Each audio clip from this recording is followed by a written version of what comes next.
Apakah boleh membaca Yasin saat berziarah kubur? Begini penjelasan Ustadz Abdul Somad, ziarah kubur menjadi hak yang biasa dilakukan masyarakat khususnya di Indonesia. Namun bagaimana dengan membaca Al-Quran? Apakah dibolehkan semisal membaca surat Yasin? Sebagian dari kita mungkin bertanya-tanya mengenai boleh atau tidaknya berziarah kubur lalu membaca surah Yasin di samping kuburan. Ternyata hal ini terjawab oleh Ustadz Abdul Somad saat sesi tanya jawab. Saya mau tanya, apakah kita boleh berziarah kubur lalu membacakan surah Yasin di pinggir kubur itu? Kata Ustadz Abdul Somad saat membacakan pertanyaan. Ustadz Abdul Somad pun menjelaskan mengenai hukum membaca surat Yasin saat ziarah kubur.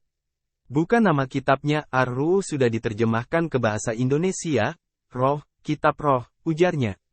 Di situ ditulis oleh murid Imam Ibnu Taimiyah namanya Imam Ibnu Qayyim Al-Jauziyah. Kitab ini tidak diragukan lagi sebagai ensiklopedia terlengkap dalam bidang alam barzak, alam kubur.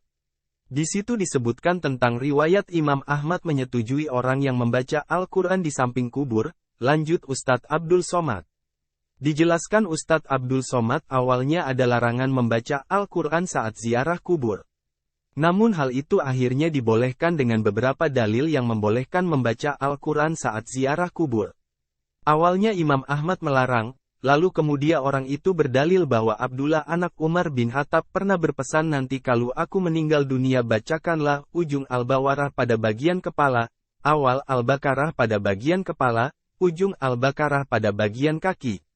Oleh sebab itu maka ini di antara dalil membaca Al-Quran di samping kubur, ujarnya. Dalil lain, lanjut Ustadz Abdul Somad, ialah saat Nabi Muhammad Sallallahu Alaihi Wasallam menancapkan pelepah kurma di kuburan. Lalu kemudian ketika Nabi SAW menancapkan pelepah kurma, ini berdalil dengan Imam An-Nawawi dalam kitab Al-Minhaj Syarah Sahih Muslim Ibnil Hajjaj.